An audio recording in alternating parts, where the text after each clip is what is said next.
तो दोस्तों, अगर आप बीएड की पाठ्यक्रम के किसी भी वर्ष में किसी भी सेमेस्टर में एनरोल्ड हैं, आपको कोई समस्या हो रही है आपके कोर्सेज को पूरा करने में, नोट्स बनाने में, आंसर कैसे लिखना है या किसी प्रकार की भी समस्या, असिस्टेंट और गाइडेंस या 1-to-1 इंटरेक्शन के लिए आप मेरे बैचेस को ज्वाइन कर सकते हैं।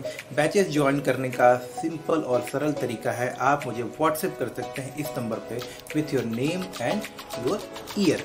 आप किस सेमेस्टर में है इतना बताएं और बस लिखें I want to join premium courses. मैं आपको अपने प्रीमियम बैच में ज्वाइन कर दूंगा। नमस्कार दोस्तों, और स्वागत है आपका आपके यूट्यूब चैनल बीएड एग्जाम पर। और अभी डिस्कस कर रहे हैं हम लोग दोस्तों बुनियादी शिक्षा, यानी कि प्रश्न तो आया है आपका कि बुनियादी शिक्षा की विशेषताओं को आप बताइए। तो आप सबको पता है कि बुनियादी शिक्षा की जो अवधारणा है ये कहीं ना कहीं हमारे पूज्य परम पूज्य जो हमारे राष्ट्रपिता हैं श्री महात्मा गांधी जी के द्वारा जो है इसकी अवधारणा प्रस्तुत की गई थी। इसे हम वर्धा योजना के नाम से भी जानते हैं, नई तालीम के नाम से भी जानते हैं, बुनियादी तालीम या बेसिक शिक्षा के नाम से भी इसे जानते हैं, यानी कि बुनियादी शिक्षा के नाम से भी जानते हैं। तो शिक्षा के क्षेत्र में गांधी जी की जो प्रमुख योगदान है उसमें से बुनियादी शिक्षा की जो अवधारणा है, इसका जो सिद्धांत है वो सबसे प्रमुख है।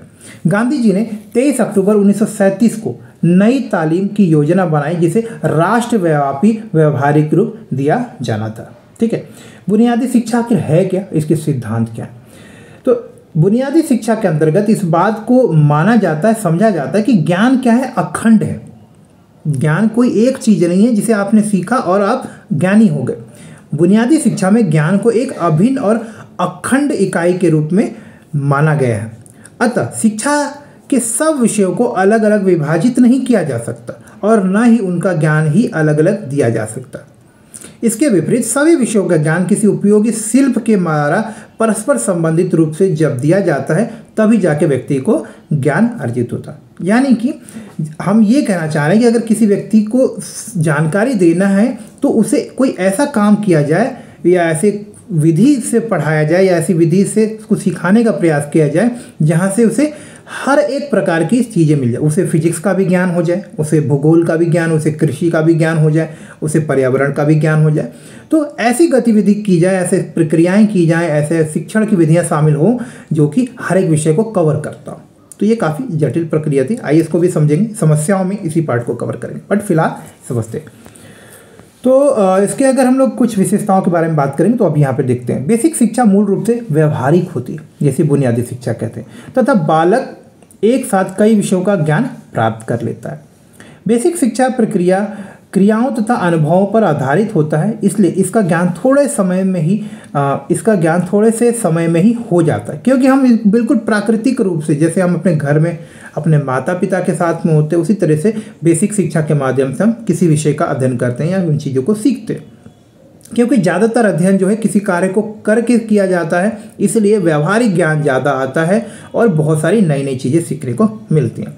बुनियादी शिक्षा की कुछ विशेषताएं हैं तो उन्हें हम यहाँ पर देख लेते हैं। इसमें बाल विकास जो है, बालक का जो विकास होता है किसी प्रक्रिया को करने की, यानी किसी कार्य को करने की प्रक्रिया में शामिल करके बालक को सिखाने का प्रयास किया जाता है। शिक्षा में पुस्तकों की अपेक्षा स्वतंत्र ज्ञान ग्रहण करने पर ज़्यादा बल दिया जाता है। समस्त विषयों के किसी सामाजिक आधार पर जो है ज्ञान दिया। अगर जो भी विषय पढ़ाया जा रहा है ना तो उसका कहीं ना कहीं आसपास के वातावरण, आसपास के समाज के साथ में जुड़ा होता है। आपके आसपास के वातावरण में क्या चल रहा है, आपके आसपास के वातावरण में अगर आईटी का माहौल है तो आपको आईटी का ज्ञान दिया जाएगा। अगर आपके आसपास के माहौल में व्यापार का माहौल है तो आपको व्यापार संबंधित जो है ज्ञान दिया जाएगा। तो व्यवहार जो यहाँ पर विज्ञान मतलब जो सिखाया जाता है वो आपके आसपास के वातावरण से संबंधित होता है।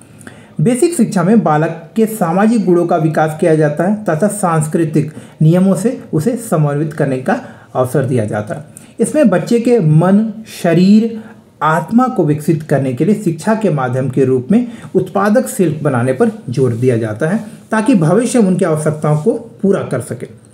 सीखने की सुविधा के लिए मातृभाषा का उपयोग किया जाता है और 7 से लेकर 14 वर्ष की आयु तक बच्चों को मुफ्त और अनिवार्य शिक्षा प्रदान की जाती है। ठीक है, आर्थिक विकास को बढ़ावा देने के लिए स्थानीय शिल्प को शिक्षा के केंद्र के रूप में रखा जाता है और उद्देश्यपूर्ण रचनात्मक गतिविधियां जैसे कि कढ़ाई इत्यादि के माध्यम से बच्चों को ज़्यादा रचनात्मक और उत्पादक कौशलों को सीखने में मदद की जाती है। बच्चों के स्थायीकरण के लिए अपने ज्ञान, प्रतिभा और कौशल का उपयोग करने के लिए उन्हें आत्मनिर्भर बनाया जाता है। कक्षा 5 तक शिक्षा का पाठ्यक्रम सहशिक्षा के रूप में होता है। कक्षा 5 के बाद बालक और बालिकाओं की शिक्षा का प्रबंध अलग अलग होता है। छठी और सातवीं की कक्षाओं में बालिकाओं को गृह विज्ञान की शिक्षा आधारभूत शिल्प के स्थान पर मान्य हो सकती है और 7वीं और 8वीं कक्षा में संस्कृत, वाणिज्य, आधुनिक भारत जैसे साहित्यिक विषयों का अध्ययन कराया जाए। पाठ्यक्रम स्तर वर्तमान मैट्रिक के स्तर का होता है और पाठ्यक्रम में अंग्रेजी व धर्म का कोई डायरेक्ट स्थान नहीं होता। ये बात ध्यान रखिएगा, ठीक है। ये इतनी अच्छी अच्छी बातें तो थी, यहाँ तक कि गांधी जी ने इसी अवधारणा को सुझाया था, लेकिन इस अवधारणा का यानी कि बेसिक शिक्षा जो है भारतीय शिक्षा प्रणाली में ठीक से फिट नहीं हो पाई। ये असफल रहा या अभी भी जहाँ लागू किया जाता है इसका खास जो है सफलता देखने को नहीं मिलती। तो इसके असफल होने के क्या कारण थे, आइए इसके ऊपर भी चर्चा करते हैं।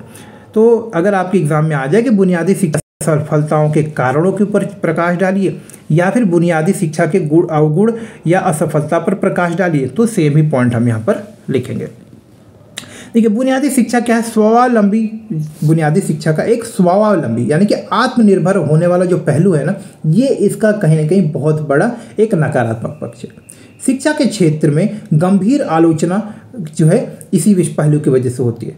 मुख्य रूप से शिक्षकों, सामाजिक नेता और शैक्षिक प्रशासक द्वारा इस गंभीर पहलू का भी जो है पूरी तरह से अनदेखी की गई।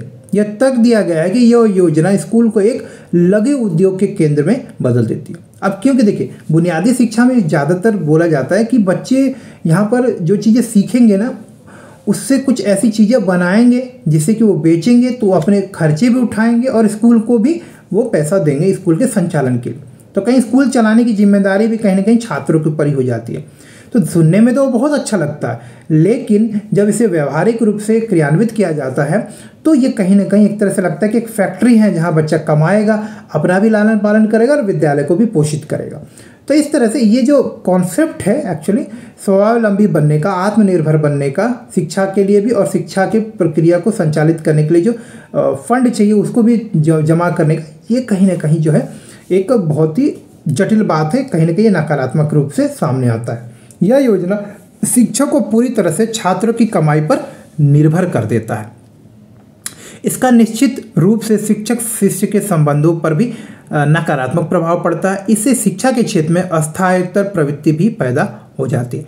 शिक्षा की इस योजना में छात्र पैसा कमाने की मशीन के रूप में दिखने लगता है और इससे मिलने वाले रिटर्न की तुलना में यह महंगा भी है, क्योंकि छात्र कितना ही कमा लेगा, छात्र के द्वारा जो बनाए गए प्रोडक्ट है वो आपको कितना ही मार्जिन देंगे या कितने ही आपको वापस में मतलब उससे धन अर्जित किया जा सकता है। तो सर्जेंट की रिपोर्ट के अनुसार किसी भी स्तर पर, विशेष रूप से सबसे निचले स्तर पर यानी कि छोटे बच्चों के स्तर पर अगर हम बात करते हैं, शिक्षा से काम के लिए भुगतान की उम्मीद तो की नहीं जा सकती ना।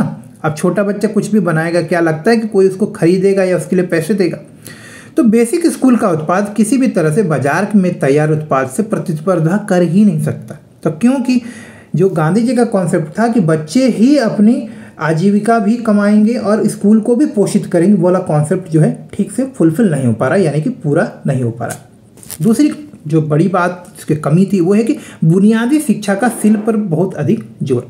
बुनियादी शिक्षा में शिल्प पर बहुत ज़्यादा जोर था और जो वर्तमान में जो प्रचलित औपचारिक शिक्षा है, स्कूली शिक्षा, विद्यालय शिक्षा, इसकी उपेक्षा कहीं ना कहीं बेसिक शिक्षा में होती रही है, जिसके कारण छात्रों के ऊपर इसका जो है एक तरह से नकारात्मक प्रभाव पड़ता है। इसका मुख्य कारण यह है कि अक्सर किसी भी शिल्प का चयन जो है ठीक से तो हो नहीं पाता, तो और ज़रूरी नहीं कि जो शिल्प का चयन किया जाए वो सभी बच्चों के लिए उपयुक्त भी हो। तो शिल्प के चयन से संबंधित, शिल्प के जो सीखने की प्रक्रिया से संबंधित ऐसे बहुत सारी चीज़ें होंगी जो कि कहीं ना कहीं एक बाधा के रूप में काम करते हैं इस पूरी प्रक्रिया के संचालन में, ठीक है। तो एक बुनियादी शिल्प में अपार शैक्षिक संभावनाएं हो सकती हैं और सामाजिक महत्व होना चाहिए।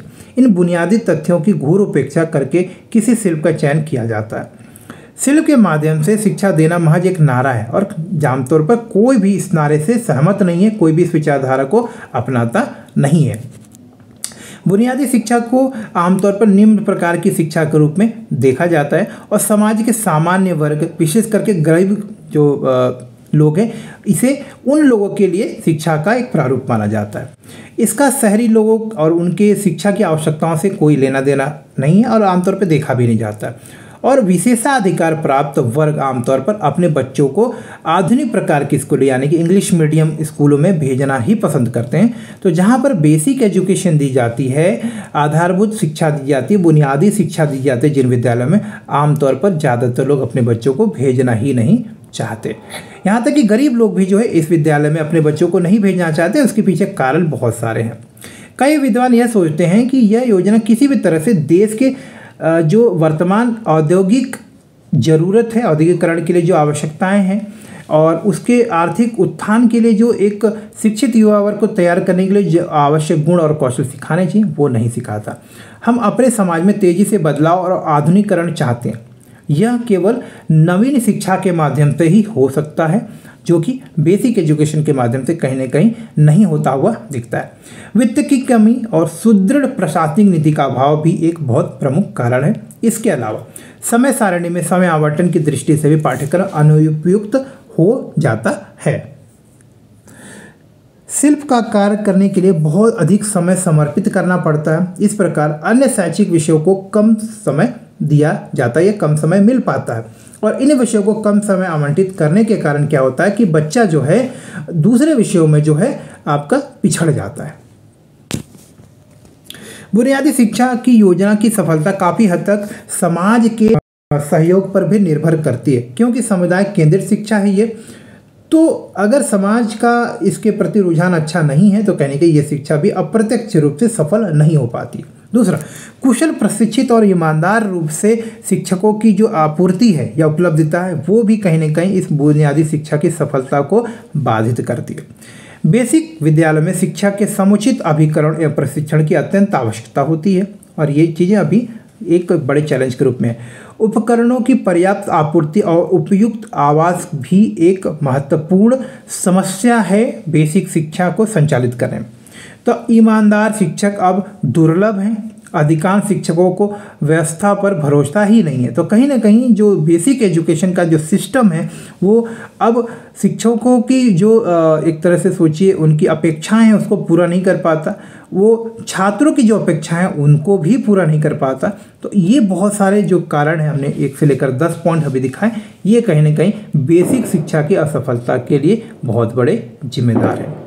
आगे हम नेक्स्ट वीडियो में डिस्कस करेंगे। आपको बता देता हूँ शिक्षा का अधिकार अधिनियम जो कि वर्ष 2023 में 15 नंबर का प्रश्न पूछा गया था।